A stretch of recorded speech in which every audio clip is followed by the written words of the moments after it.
What's up YouTube? This is Urban Sportsman again. Last video was the tutorial on how to create these guys, WoolyBugger jigs. This one is a little bit more informational. This is match to hatch. As promised, I told you I was going to do a bunch of match to hatch videos, and this is one of them. So without further ado, let's talk about the WoolyBugger. The WoolyBugger jig in particular is one of my favorite things that's in my box. And the reason why it's one of the favorite things that's in my tackle box, particularly my jig box, is because I can catch everything on it. It's a great jig in the fact that you don't have to use just a round head jig. You can use pretty much any jig you want to create this thing because it's only 3 materials that you need. And at worst, the worst thing you're going to have to do with the jig is cut the keeper off. As a result of being able to use pretty much any jig for these guys, you have a bigger size range for them. I've tied them as small as 1/32 of an ounce on a steelhead jig, specifically for steelhead. I've gone as high as 3/4 of an ounce, specifically for smallmouth on the Detroit River, as well as white bass on the Detroit River. What are they going to catch? Everything. I've caught rock bass, bluegill. The smaller ones I do really well on crappie with them. Crappie in crappie colors, of course.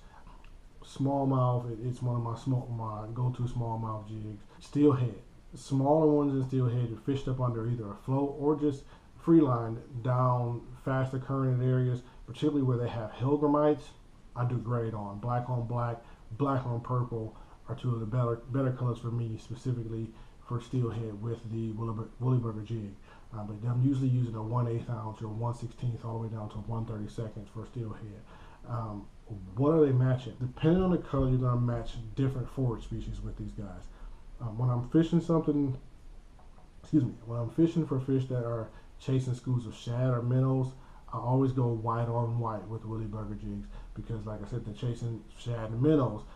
One thing I will do differently when I tie them, though, specifically when I'm going after anything that's chasing bait fish, is I add flashable flashable, pretty much any bright color or silver flashable, just to add some flash in there so it looks like fish scales reflecting light, and that works wonders for me. In that case, I'm going to use a beetle spinner with it, and I'll match the spinner color to the color of the jig head or the color of the hackle. So if I'm using this yellow hackle, I'll paint up yellow spinner blades and put those on here. In most cases, I'm using a Colorado blade, but in some cases, I'll go to a willow blade just because for some reason every now and then they just don't want something with a lot of thump, and they want that flash. So that's what I'll do. I'll change up the beetle spin blade to a willow blade and match the size of pretty much about the size of the jig is about how big I'll go, or maybe a little smaller sometimes, and I'll go that route when they're chasing bait fish.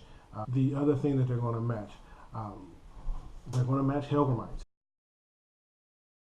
Hellgrammites are smallmouth and steelhead candy. They love them.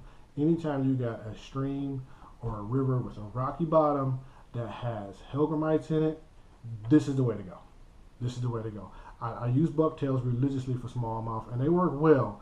But when I'm in those places that have rocky bottoms, and I know they have hellgrammites and crayfish, I'm going with a WoolyBugger jig first to see. And then if that doesn't work, then I'll try other things. When I'm matching hellgrammites in particular, or pretty much any forage species that's a bug, so that would mean mayfly nymphs. I've seen some weird, I don't even know what they are, but there's some weird water bugs that are pretty big, but I know they're nymphs of some sort. I'm going to match those colors. I'm going to go with olive and blacks. I'm going to go with black on black, brown and black. Another thing that they're going to match outside of hellgrammites and water bugs, surprisingly, and this is what I'm usually matching when I'm on the Detroit River or Lake St. Clair, I'm matching gobies with these guys.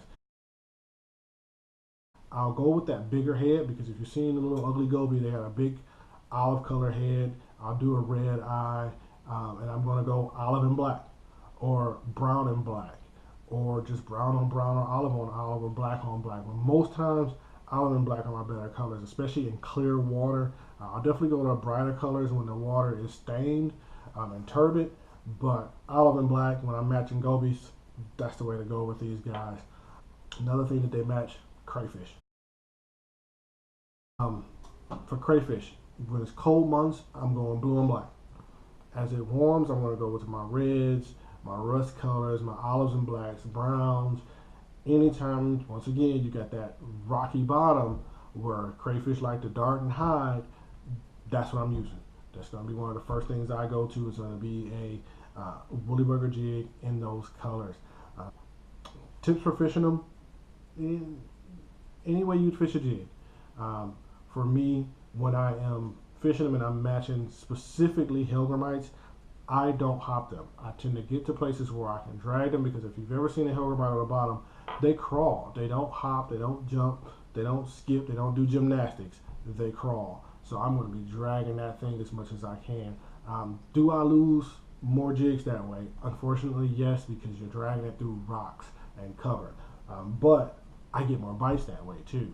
When I'm in an area where I know there are more crayfish, like there's a place, a dam that I fish, an outflow from a dam that where I fish, not far from here, and there are hellgrammites there, but the smallmouth in that area tend to key more on crayfish because there's just a ton of them in that area. That's when I'm hopping that thing. I might hop it super aggressive if the water is cold. I'm not hopping it real hard. I'm doing just enough to keep it off the rocks, and I'm not letting it sit. I'm letting it, as soon as I feel it tick the bottom, I'm bouncing it back up to get it going like a fleeing crayfish. Partially because I don't want to get snagged, but also because I know crayfish flee that way. That's just how they swim. That's how they function. They do crawl, and if you notice that you got a little bit of area where you don't have to hop it, crawling along, and you'll catch more. For steelhead, like I said, if I'm fishing for steelhead with these guys in the smaller sizes, I'm going to use a casting bubble, usually a clear casting bubble. Pitch it out. I know the depth of the water. I know that they're keying on hellgrammites and small bugs that are floating downstream, specifically at the foot of dams.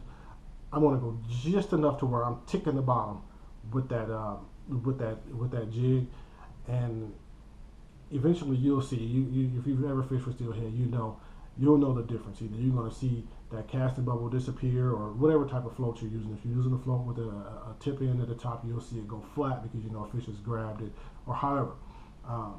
Sometimes I've noticed that they want it really hitting the bottom, so I'll take that casting bubble off completely and just let it coast along the bottom, or I'll hop it and jig it the same way I would any other time, or crawl it the same way I would any other time.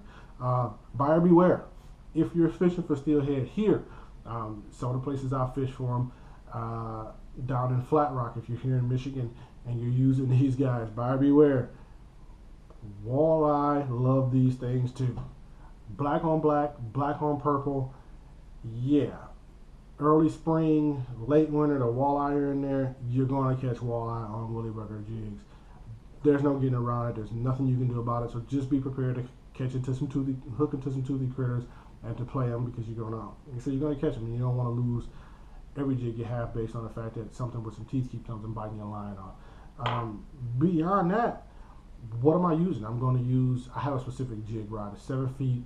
It is medium, but it's medium fast. And the reason why it's medium fast is because I need that backbone to be able to pop that thing out of the rocks if I have to. If you're using something too soft, that's a slower action, you're gonna have issues. You're just gonna be pulling your jigs out and losing jigs every time. That stiffer action will let you pop that jig out of there, out of those rocks, out of any type of cover, and still be able to get your jig back. Something that's slower, something that's light, you're gonna have the issue of your fishing rod flexing, and when it flexes, there's nothing you can do other than just yank it out. The other thing, I don't use bait casting rods with hair jigs, period. Bait casting reels, I'm sorry. I prefer a spinning reel, and I use the lightest fluorocarbon or monofilament I can use in order to fish that jig. In some cases, if I know I gotta get long cast, I'll switch over. I always have an extra spool that has braid that matches up to an 8 or 6 pound fluorocarbon, and I'll still do it. They have a 6 pound fluorocarbon leader on that I think it's like 14 or 15 or maybe even 10 pound braid, and I'll match those two up, and that's what I'll use because I'm fishing a light jig. Not only am I fishing a light jig, but I'm fishing something small. It's more of a finesse tactic where I don't want the fish to see what's happening. Is it the case that it's always clear water? No. Oftentimes when I'm fishing spillways, because it's a spillway, you're going to have a lot of turbidity and you're going to have a lot of silt. But at the same time, there are times when it is clear water. And like I said, these are small jigs. This is what? This is only 1/8 of an ounce, and this is 1/4 of an ounce. I don't have a giant jig that I'm using, so I'm using the lightest line I can get away with. That's the key to fishing hair jigs and small jigs in particular. Use the lightest line you can get away with, and you will do way better. There's a high chance that you might lose more baits. No big deal. This little guy might have cost me 25 cents to tie. Not, in all honesty, I don't even think it cost me that much. It might have cost me 12 cents if I actually do the math on it, but it's not a big deal. Tie them as small as you can get away with, and that's another thing. You want to fish the smallest ones you can get away with. In the situation where there's a couple of places where I fish that are streams and rivers and smallmouth, they're not very large. And just because I want to cast to the other side, I don't want to cast to the other side by using the weight of the jig. So I don't want to use a 1/4 ounce jig if I can help it. I want to use the 1/8. So that's why I'm going to max that line size a lot smaller so I can cast that smaller jig. That smaller jig is going to help me keep from getting snagged every couple of seconds because it's smaller. I can pop it out of there a little easier. It's just far more helpful. Another thing, if you're tying them in a 1/8, I can't remember the hook sizes. In another video, I'll bring my dies for casting my jigs. But you'll notice when you actually cast your own jigs, they offer where you can do 2 different hook sizes. Always use the longer hook size. The longer hook size is going to increase your hookup ratio. And it also gives you more surface area to tie your jigs on, especially if you're tying for crappie, where it has a big mouth. I'm tying these guys for crappie, they have a bigger mouth. I want to use the biggest hook size I can use with this particular jig. Am I concerned about missing fish because of the size of the hook? Nope, because that whole hook is covered by my materials. So I'm good to go, and they have a bigger mouth. Crappie in particular have a bigger mouth, so you got a bigger chance of hooking that fish. Beyond that, that's pretty much it for matching the hatch with the WoolyBugger jig. Thank you guys so much for watching. Please subscribe. Please like and comment. If you have any questions, put them down low. Let me know. I will gladly respond as soon as I can. Thank you very much for watching. You guys have a wonderful day. Tight lines.